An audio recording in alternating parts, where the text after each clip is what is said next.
Nkwanirizaako gwe munange akyagyekomideko ensi Buganda anti munange ensi Buganda kuno kwe kwaffe kabanda musoke owennabalanga Bukoba Kyaggwe akaala amatendo nze nkubuuza kola tera olunaku olwaleero kansubire nti munange oli bulungi olunaku nno olwaleero nkuletedde ebirooto n'amakulu gaabyo.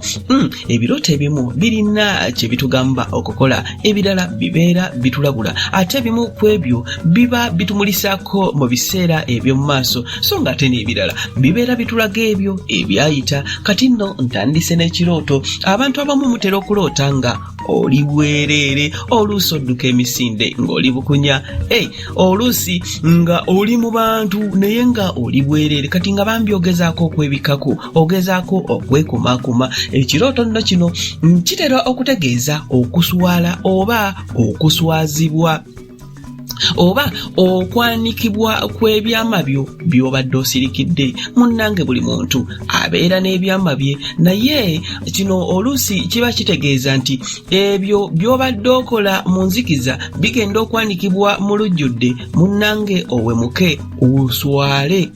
Kakati nno bye babadde tebakumanyiiko waliwo agenda okubyasanguza, sina kindi gwe kennyini bw'oba teweegendereza oyinza okweyanika n'ogenda ojjayo ekyama ky'obadde osirikidde okumala ebbanga, oluusi ng'olina muze n'ogenda okukola mu lujjudde munnange n'okola ki?